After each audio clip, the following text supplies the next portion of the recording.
And we certainly are grateful for our grandchildren and the joy that they bring us, the opportunity that we have to sow good seed into good ground. So we want to wish all of the grandparents happy Grandparents' Day on today. I'm certainly grateful and thankful for our day at the Good Hope Church. We had a great day.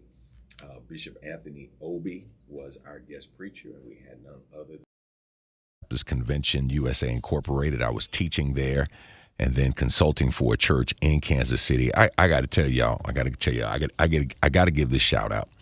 So my man said, Kansas City's known for its barbecue. And so I asked, now Gates is the one that all of the tourists talk about. He said, nope, Gates is not the one. Not consistent. Hit or miss. Jackson Stacks, number 2. I said, well, man, they say that's number 1. What's number 1? He said Q39. That's number 1. Q39, Kansas City, Missouri. That's number 1. So we go, and, they specialize in burnt ends.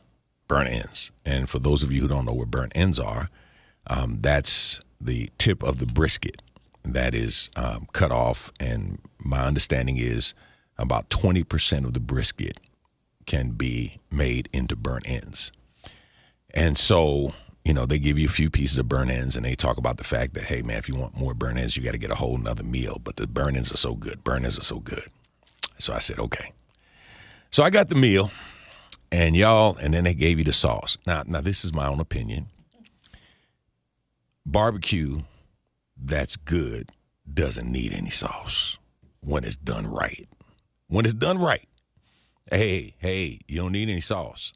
I'm just saying. And the sauce should add to, not take away from, the barbecue flavor. So I get into it, I taste it without. It's pretty good. It's okay. But y'all, listen, they couldn't touch Texas barbecue. I'm just saying. Virgies, if you're listening, Virgies out on the Northwest side, slam dunk. Man, if y'all went to Kansas City, y'all be the number 1 barbecue. And Ray's, if you went, you be number 1. I mean, it's not even close, y'all. It's not even close. I didn't want to hurt my host's feelings. I didn't want to hurt his feelings. He was like, man, how'd you like it? I said, oh, man, it was good, man. It was good. But I didn't leave it talking about, oh, man, it's great. I got to go back. If I go back to Kansas City, I don't have to go back to Q39 again. I'm just saying. It's just my own personal opinion. So, but it was a great week, and, man, I'm just grateful and thankful to be with you all on today. Now, just a couple of housekeeping matters before we get into our subject matter for the night. If you'd like to follow me during the week, you can follow me on Instagram, IG, at DZ Cofield. You can follow me on Facebook at DZ Cofield, and you can follow me on Twitter, or, as it is now known, X, the social media platform formerly known as Twitter, at DZ Cofield. I'm happy to welcome my guests in the studio with me. So my son, attorney Brandon Cofield, has been walking with me. He is under the weather, not sure if he has COVID or not. And I want to encourage everybody to be careful out there. Really, take the time and be careful. I think we're at that point now. People aren't dying of COVID now, but a lot of people are contracting COVID. And I started wearing a mask last week a little bit because a lot of people that I know are contracting COVID and are being knocked down for several days. So we want to make sure that we take care of ourselves. But tonight we're going to circle back around to this issue of education.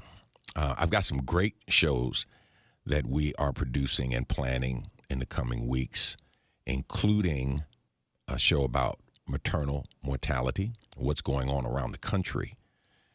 If you are pregnant or you know somebody that's pregnant, African Americans, the rate at which they are having births that are adversely affected and or mothers literally on the verge of dying or dying is close to an epidemic rate. And we have it in our community like no other community.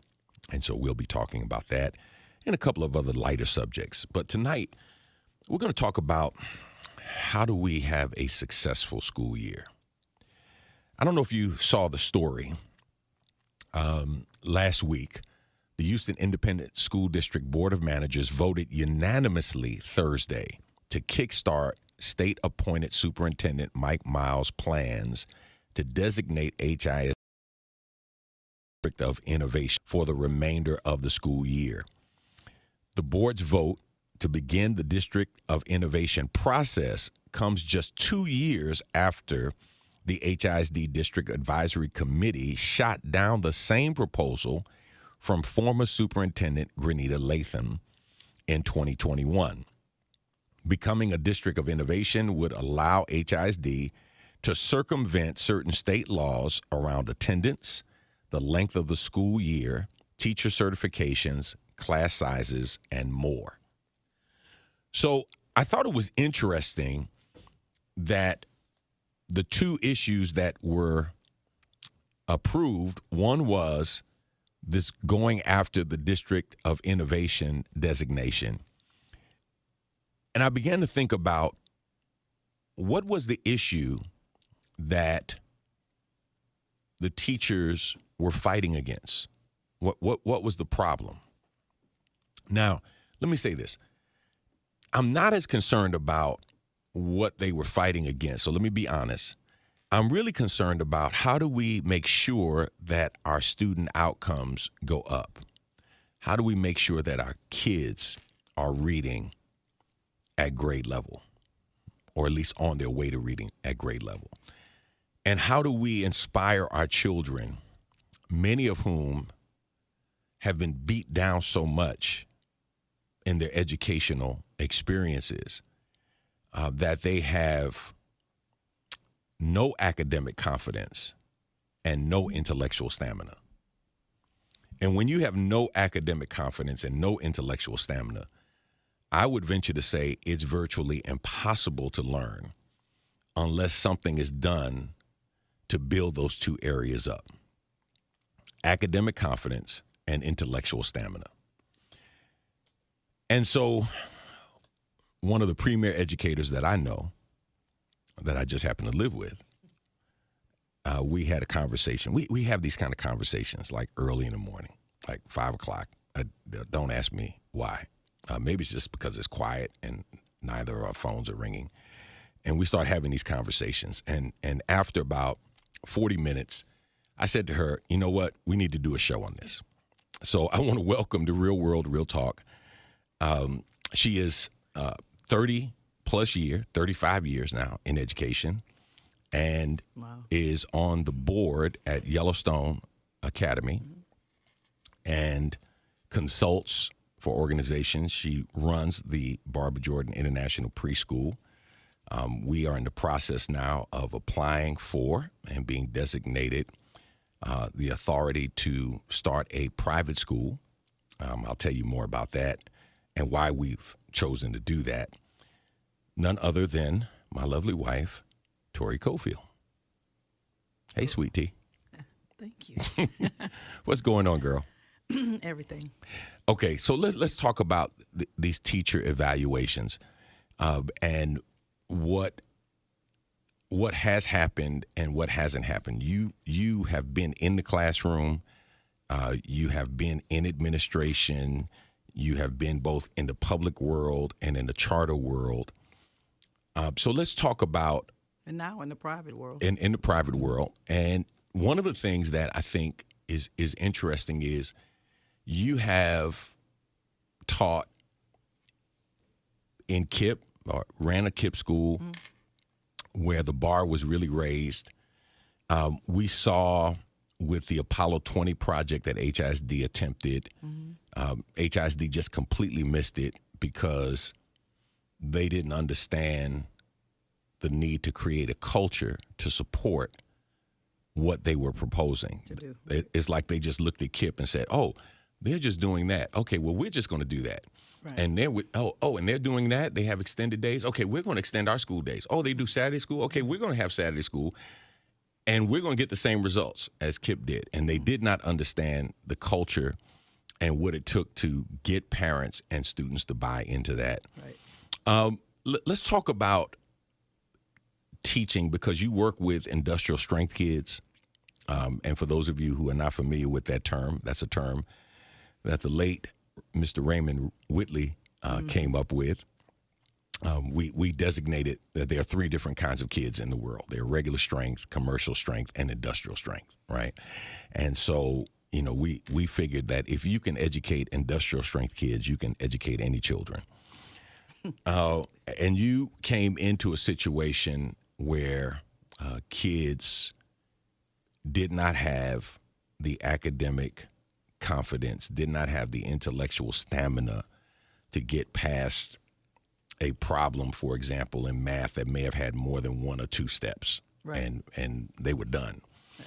And, we talk about minute math. I think Mad Minute. Mad Math Minute. Mad Math Minute, yes. Mad Math Minute.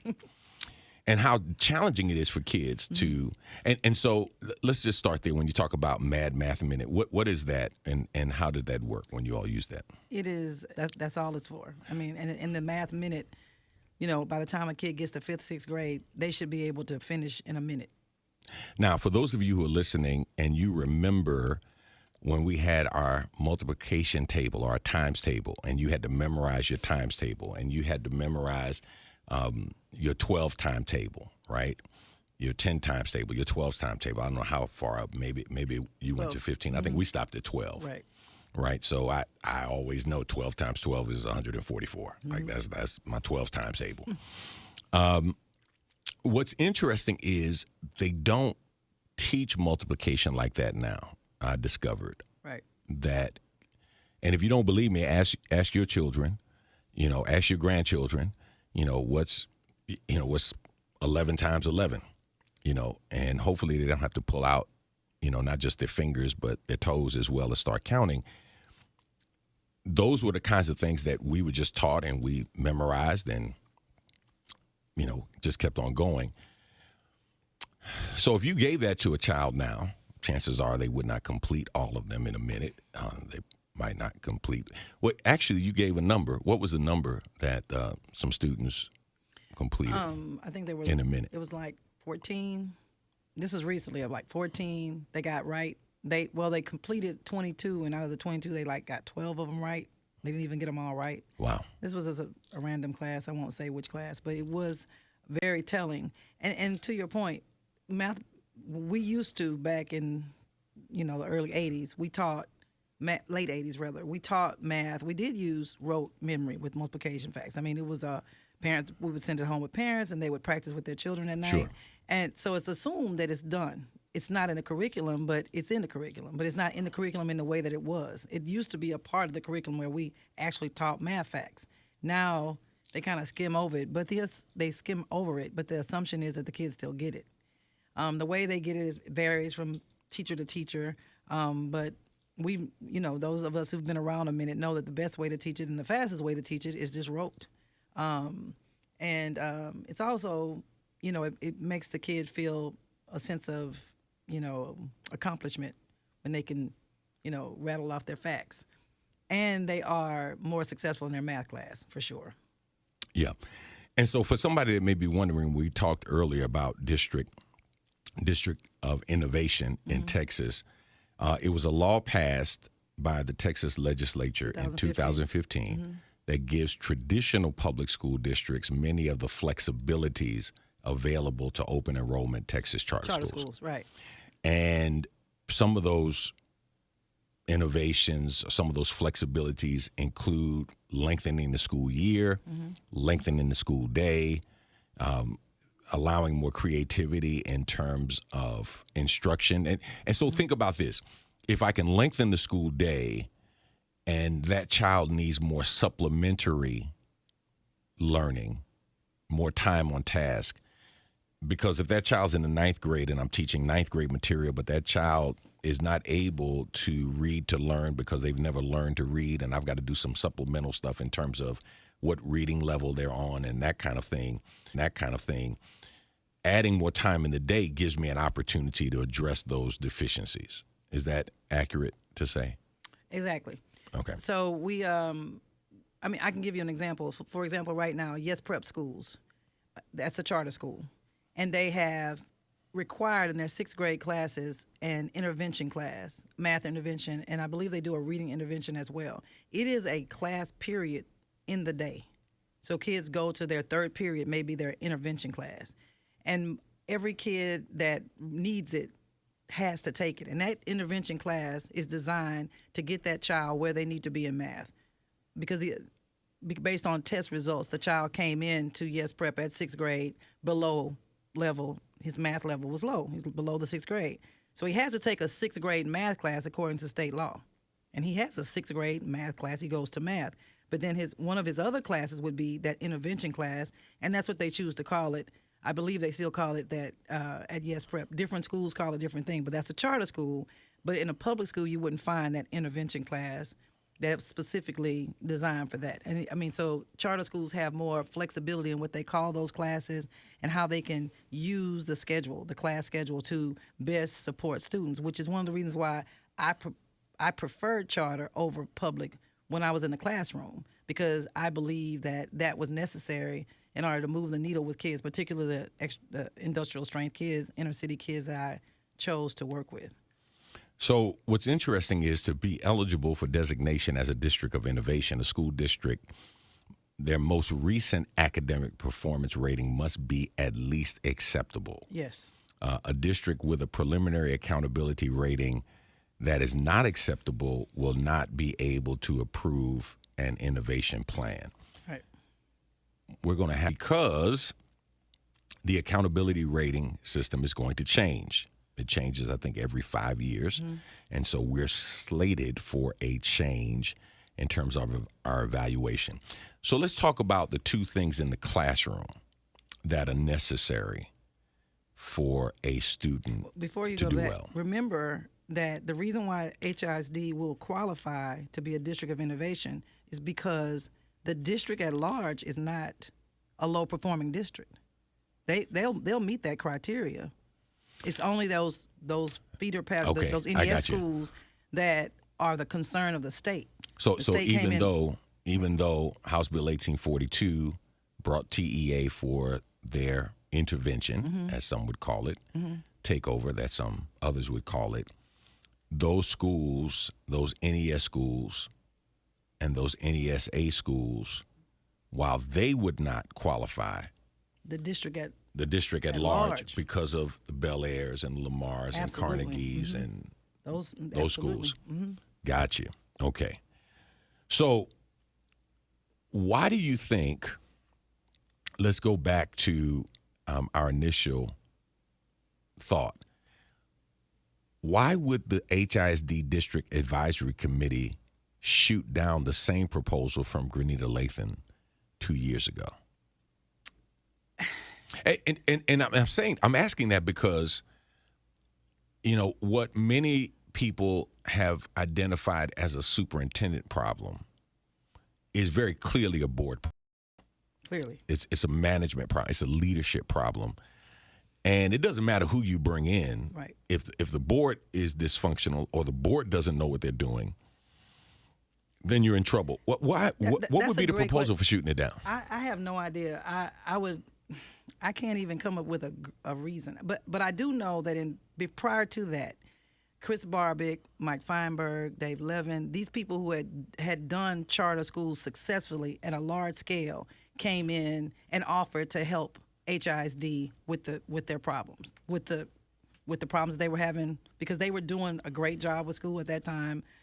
KIPP, yes, were at the top. And so they, just for the audience who may not know who those men were. Chris Barbick is the founder of Yes Prep, is one of the founders of Yes Prep. Yes. And Mike Feinberg and Dave Levin are the founders of KIPP, the KIPP schools nationwide. Right. And they started their first KIPP school here in Houston. And Chris Barbick's wife was on the board of HISD at one point, was she not? If she was, I'm not sure. But yeah, maybe. I thought she was on the board. Yeah. I know, but I do know that they were in talks of helping them not only with HISD, but even with the problem schools like North Forest. There was conversations on the table about them coming in to help with the problems that were going on there. I believe, based on my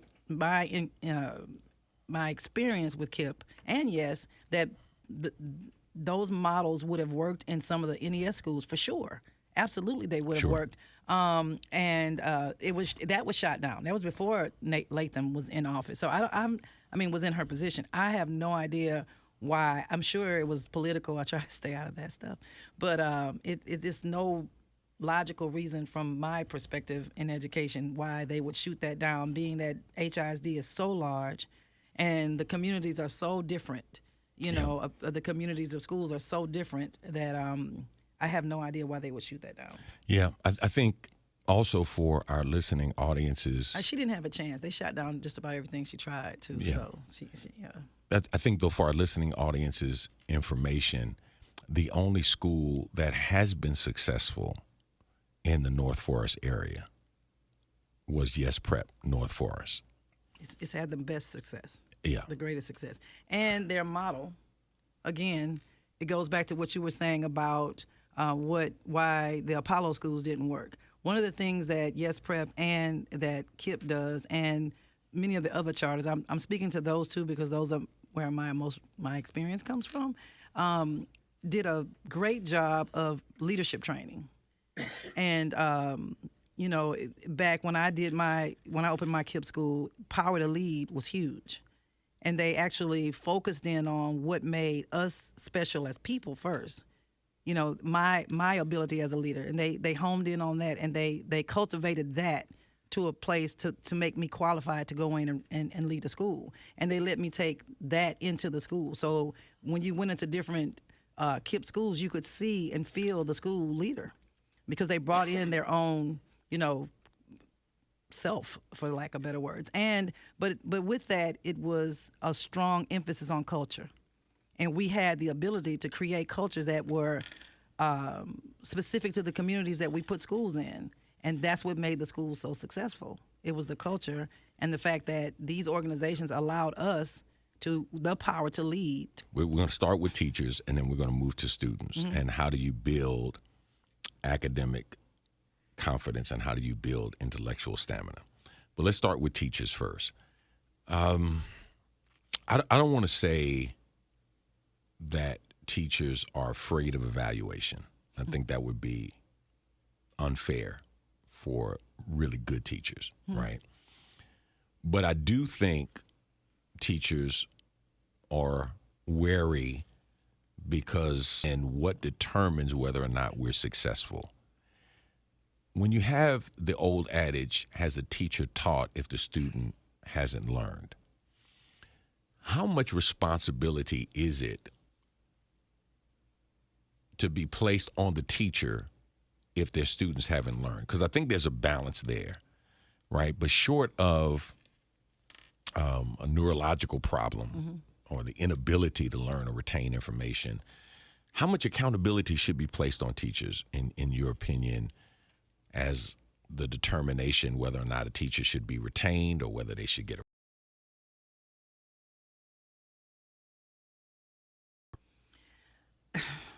I have lots of thoughts on that. I think the biggest thing is that, yes, teachers should be held accountable. I think the teacher is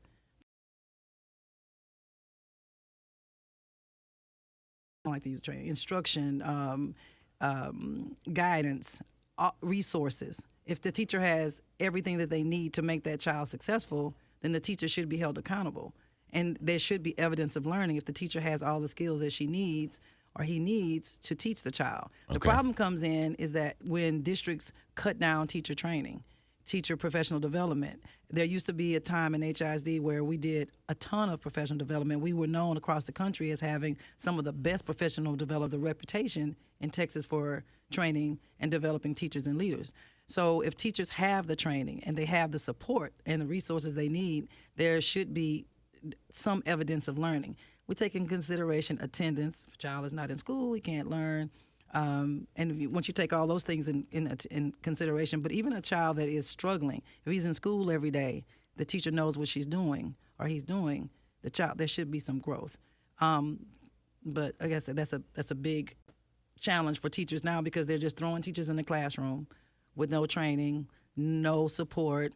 The people that are supporting them, and I'm speaking broadly, but these are the complaints that I'm getting from people who are calling me about trying to find a school or a place to work where they can be successful.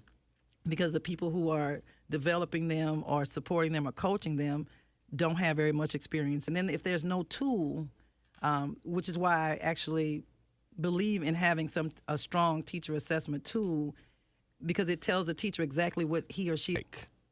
The system is designed to say, "Got you," like we caught you, like as opposed to identifying strengths and weaknesses and saying, "Okay, here are your weaknesses. Let's work to develop those so you become a better teacher." That's what a great tool does. A great tool set goals. The Okay. teacher and her coach or supervisor will set goals around the teacher's performance.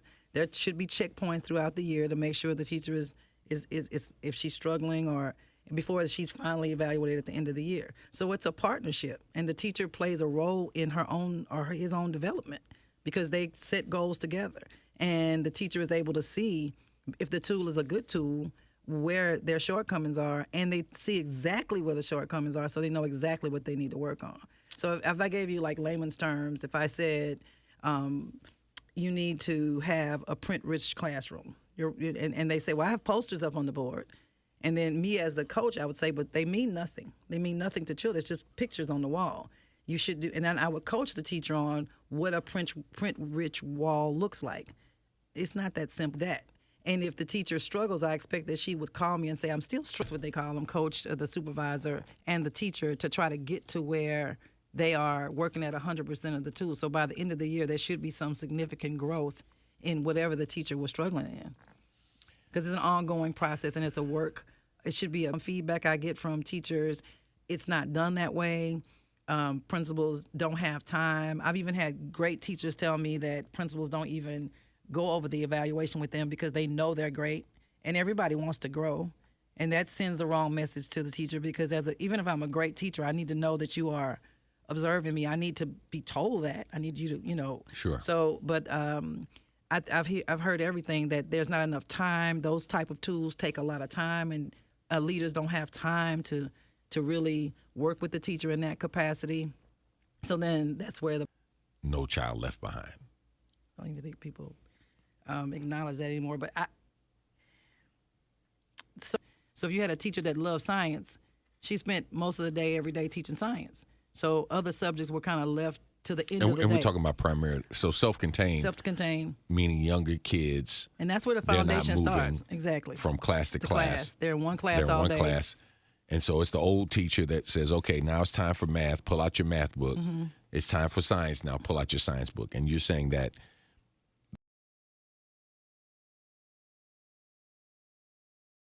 experience. And so I was happy to see No Child Left Behind made all of us have to teach. People talk about teaching to the test and how bad that is. Well, there was a lot of no teaching happening. Teachers were teaching what they liked and giving grades, and who their teacher was last year. And so I think it was a good thing. I think I felt like it was a good thing, particularly with the kids and the communities that I worked in, because, and you've talked about this on your show before, we didn't always have the best teachers coming in and really didn't know a whole lot of what they were doing. This No Child Left Behind kind of got behind them and forced them to at least teach the TEKS, the standards for Texas, and that was better than what they were getting. Yeah. In most cases. And so for everybody who's listening, when you hear teachers talk about curriculum and they need to define curriculum and they need the TEKS, Texas Essential Skills, Knowledge and Skills. Knowledge and Skills. Mm-hmm. The TEKS are the curriculum. That's one of those tricky questions that you get on the test when we applied for an open enrollment charter. I just remember standing in front of the State Board of Education answering questions, and I observed them questioning somebody else stuff, and they were like, well, we already got a curriculum in the state of Texas. Don't you know that? It's the TEKS, And it was like, oh, wow. So that's what they use to create. Children should learn. Comes from the TEKS. Problem-solving skills and whatnot. How you teach it is the curriculum. Mm-hmm. But that is the curriculum. Right. As they identify it, as they call it. Whether you think it's the curriculum or not, that's what the State Board of Education says. And I'm saying that kids in the schools the tough schools, the schools that we were working in, and that I've worked primarily, understand how to study. The STAR test, whatever, TOS test, TAX test, all those tests gave teachers a foundation of where to start to help kids to be able to accomplish that. The students, I mean, in some schools you can go to, maybe Bel Air. In fact, Bel Air High School, they didn't celebrate the STAR or the state test. They just took it, and they did well. You went to a Yates, it was a whole pep rally around the state test to motivate kids to want to pass a test. So with that said, I mean, in the classroom, kids weren't motivated to take any test. So once we saw them get successful, have success, and see success with the state test, it made them want to take the SAT. It made them want to take college exams. It all started with the state test and seeing that if I can take this, they should know much more than that. But the reality is they don't. And if we can get them to learn that and build confidence in themselves around a test that's super important, that dictates their life. If they don't pass the STAR, they don't graduate. And if they don't graduate, we all know what happens. So when they are able to take this test and see some success in this test, I feel like they can. The test generates all of that in that confidence. As a public school educator, is to make kids feel success. It's to make kids successful. They need to be able to have confidence in themselves. They need to be able to be mainstreamed in the world. And if this test is one of the tools or one of the avenues that I need to get them there, that's what I use. Okay, so if you're just tuning in, you're listening to Real World, Real Talk. I'm your host, Dr. DZ Cofield. You're listening to your member-supported radio station, your number one source for jazz and more, KTSU 90.9 on the FM dial and KTSUradio.com. Join KTSU on Sunday, October 1st for our Gospel Jazz Brunch at the historic, legendary El Dorado Ballroom. Doors open at 11:30 a.m. with live entertainment. Kyle Turner, Joe Carmouche, and Liz Vaughn. Hosted by V. Michael McKay and Donna Franklin. Chili Bill Smith will be your DJ. Food provided by Lucille's. Seating is limited. Tickets are available online at ktsuradio.com or text the word brunch to the number 713-313-4354. That's 713-31 services. We're going to take a short break. We'll be back in just a moment. And I've got a surprise question that I'm going to ask our guests, and you don't want to miss the answer. We'll be back in just a Real World, Real Talk will return on The Choice. 90.9 KTSU. KTSU. Your community station.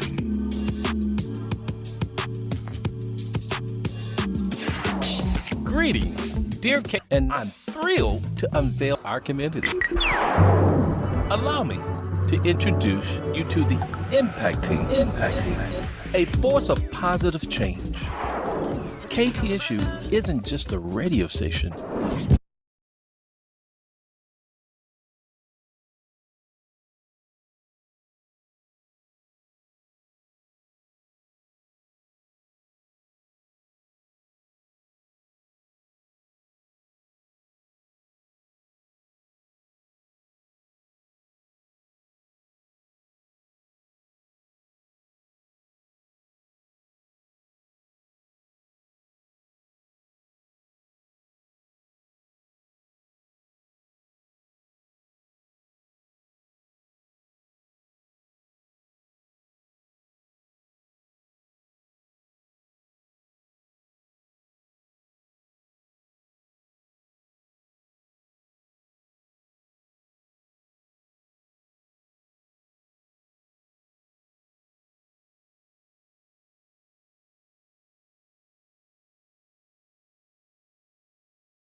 Impact Team is waiting for you.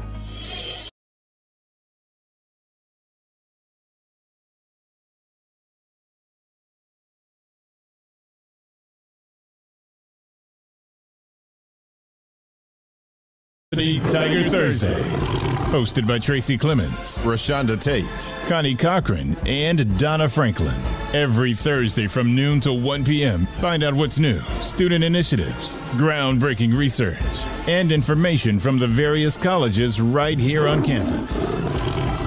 It's Tiger Thursday, every Thursday afternoon, only on The Choice, 90.9 KTSU, your community station. We are your member-supported radio station. The Choice, 90.9 KTSU, your community station. Welcome back to Real World, Real Talk. Real Talk with your host, Dr. DZ Cofield. Welcome back to Real World, Real Talk. I'm your host, Dr. DZ Cofield, and you're listening to your member-supported public radio station, your number one source for jazz and more, KTSU, 90.9 on the FM dial and KTSUradio.com. So here's my question. We had a school for industrial strength kids, and by every metric, it was successful. Those kids now who have literally come back and said, you changed my life, you saved my life. They're working occasions and the like. And a number of those kids were the first person in their family to. And at that time, we weren't married, we weren't dating. You actually worked for me. Mm-hmm. And I remember I had some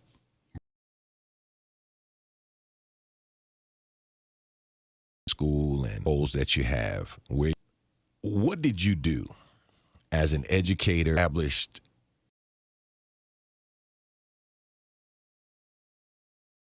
had never expected to do that in actuality many teachers and many educators need to do today if we're going to turn around these schools? Because having great teachers is just one part of this equation. We understand the home is another part. But at the end of the day, we know a number of people who attribute their success in life not to their parents, but to a teacher. Right. Somebody who believed in them, somebody who inspired them, somebody who encouraged them, and they made a determination to change their life and to change the trajectory of their family as they move forward. What was it that you saw, and what do you think teachers need to see today and what they need to do? The first thing was to the right staff and to make sure the staff was trained or motivated to work with this group of kids and had the experiences. We did a lot of work around generational poverty.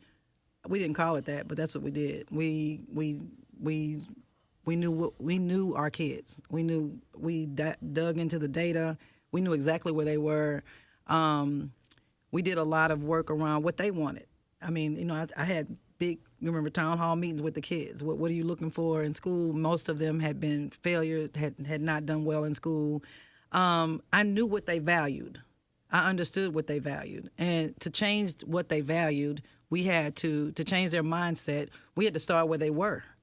And that meant kids who could not read on grade level, we found curriculum that was designed to spark their interest, but at a lower grade level so they could feel success in the books they read. So they read books they were interested in, even though the books were at like third grade level. At that time, Scholastic had an amazing program that did that allowed us. So we purchased that program, and then we had a great teacher who was an elementary school teacher. You've had her on the show, working with these high school kids who didn't know how to read. So she taught them how to read.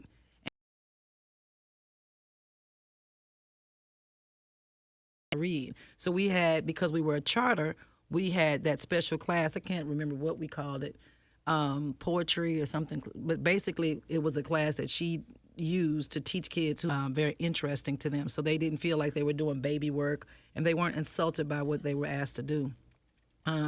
Build relationships.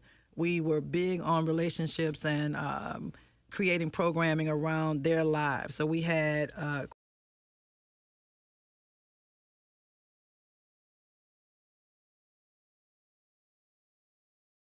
So to your point about the cell phones, I knew that taking cell phones, first of all, I didn't want the responsibility of keeping the phones, but I knew and understood how important these phones were to them. So we made a deal. and if they could keep the phone as long as I didn't see it, and I didn't see them. So I didn't take them, but I didn't see them. And if I saw them, I was allowed to take them. That was a deal we made. So I didn't just throw a rule at them. I talked to them about a rule. Fights. We role played. My team and I role played. If they got into it about something and I couldn't break up the fight, they had a fight. I couldn't break the fight up. They had to go, because I should be able to stand between the two of them and stop them if they got into a disagreement. And they never had fights but they agreed that was reasonable, and it was a unanimous vote that the children had. So buy-in from the kids was huge to create the culture that we wanted. Hands-on, I was always around for my new teachers, modeling what interactions with students should look like. I was able to bring quite a few of some of my team from schools that I've worked with in the past who already kind of knew what to do, and we were able to model for the new teachers what it looked like to build relationships and build boundaries with kids, so that they, respected us. They knew that we cared about them. I think that was the biggest thing. Somebody asked me, we loved them, but love looked a lot different than it does in most places. But we were able to meet them where they were. And we were able to move them along really fast because they wanted to be moved. They understood that they were behind the 8 ball. They totally understood that, but they knew that they weren't being judged. They knew that a lot of these kids had cases, and nobody had even taught them about what that meant and what to do. So we brought in, I don't know if you remember, but you found attorneys that came in and gave them legal advice for free. I remember having a couple of young men who had kids who wanted to see their children, and they were able to get advice on how to get to be a better parent and how to get custody. And so this meant all of those things sent messages to kids that we cared. So this was specific to this school. I didn't, to really find information, going lived in, and we found what motivated them. And some of that needed to change, but we had to find out what it was before we could change it. So I think what's interesting is one of the big takeaways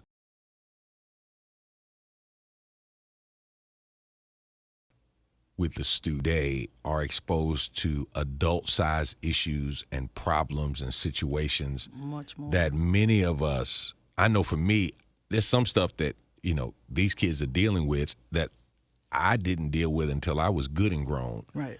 And some stuff I never had to deal with. And I think what's interesting is you're cutting a deal with them, so to speak, if I can use that. Absolutely.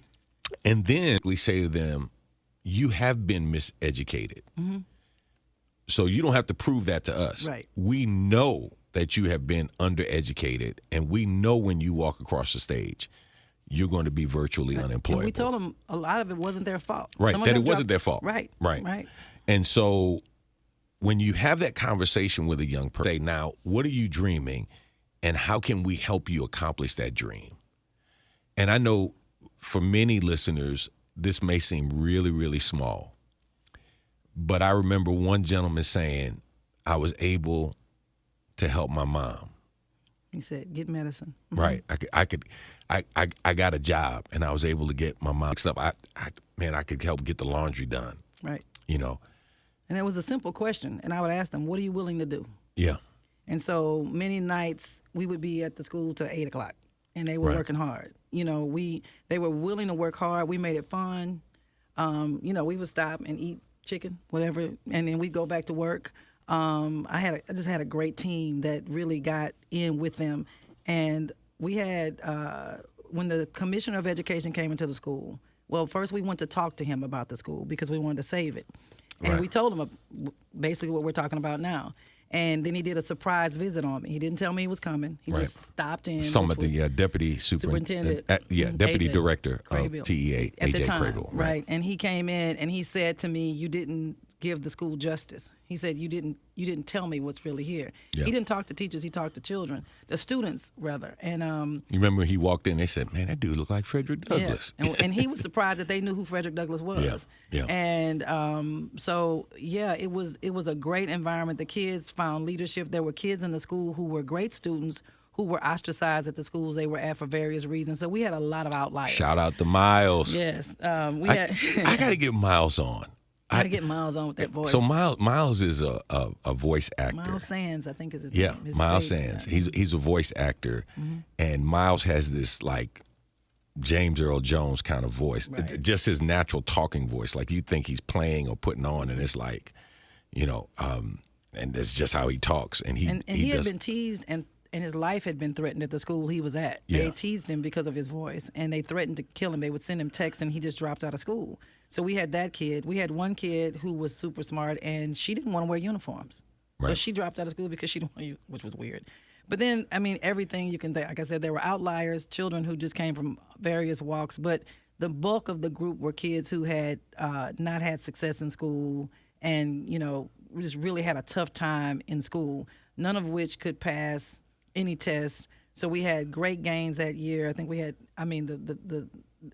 once you get a kid excited about learning and you motivate them, they can grow grade levels in a matter of months. Sure.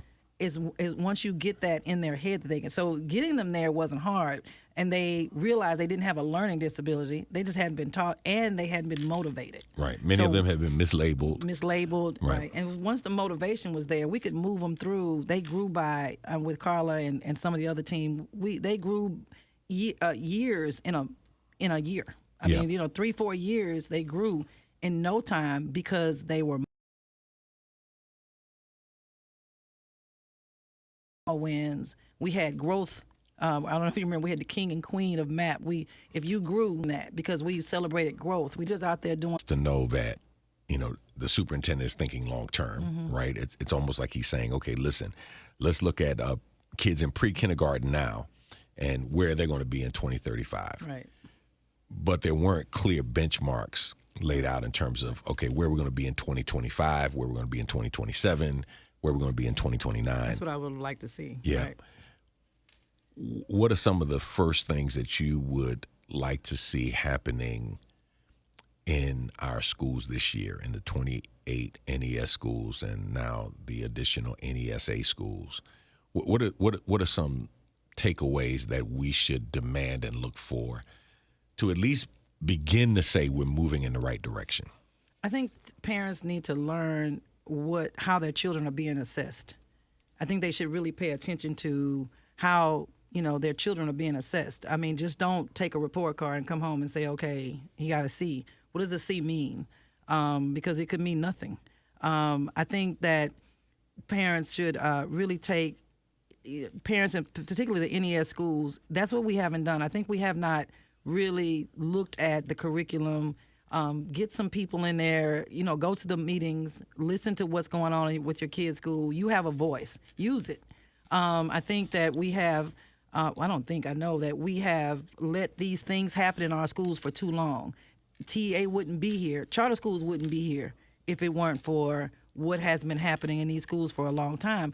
And I believe that we haven't used our power as parents in these schools, in these areas, to really, push and make sure that what's happening at Bel Air, what's happening at Lamar, equity is not happening in HISD. It's not. It hasn't been for years. And I know that we have not used our voice for that. So I've got a lot of pushback from people who want to know why I support the takeover. Well, I support change in those schools because those schools have been the students that have been coming out, the product, we call it in education, of student that's coming out of school has not been where it should be and where it could be. And it's because we're not. So I think parents should exercise their voice. They should find somebody who can help them. There are advocates out there, but most important, just show up. Make sure that your child doesn't have substitute teachers. Make sure that your child has a teacher that's there every day. Ask the child what's going on in class. And when I say child, I'm not talking about little kids. I'm talking about all the way through high school. We need to get more involved in what's happening with our kids at school. We need to go in and support these teachers. I've had teachers who are afraid to teach, teachers who are afraid to go to work, teachers who are afraid to report children absent because they don't want the children there because those children are threatening them. We need to, as parents in our community, take ownership of our schools. And I know that's It sounds kind of broad. I would love to come back on and talk about what that would look like. But I do believe that we have backed off from, and we've allowed these things to happen in our schools for too long. If it took TEA to come in to shake us up and say we need to pay attention to our schools, well, I'm glad they did. Because I know from my alma mater, we've had, which is Jack Yates Senior High School, Yates, but we have had, historically, we've had a history of, failing years. Kids, students who've graduated from Yates and not being able to go on and do great things unless you were an athlete or what have you. And that's just, and it's amazing children that go to these schools that are not getting taught. So I just think we should, really, use our voice in a way, a more constructive way. Man, get into deep conversations around education. But I do want to encourage the teachers out there. There's nothing more powerful that a teacher can do for their student than to believe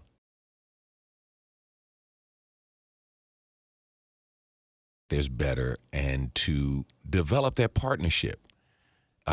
We have kids that have adult-sized problems, and I think, and I've seen this happen, we did it. I've worked in schools that made it happen, population and industrial-strength kids. You've got to approach this educationally from the perspective of andragogy and not pedagogy. And what I mean by that is when we talk about pedagogy, we're talking about the science of the education of children. Andragogy focuses on the science of the education of adults. And there are basic differences between adult learning and the learning of children. One of the basic principles is adults don't learn unless it is immediately applicable to their life. We have teenagers who have adult-sized problems. We have some teenagers who are functioning as the adult in the home and the leader of that home. They're trying to survive. And if it's not immediately applicable, they don't want to waste time doing it, right? And so how do we make sure that we make that happen? You're listening to KTSU Off. I want to thank you for being with me on today. Remember the late Vernon John said, if you see a good fight, get in it. I always add, if you don't see a good fight, start one. And the fight for our children, the fight for our community is a fight that we must continue to engage.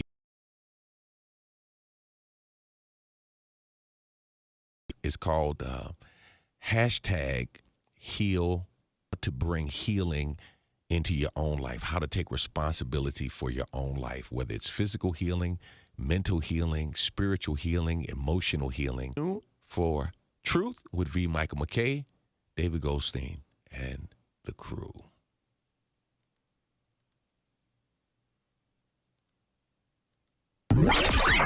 Join us next Sunday beginning at 6 p.m.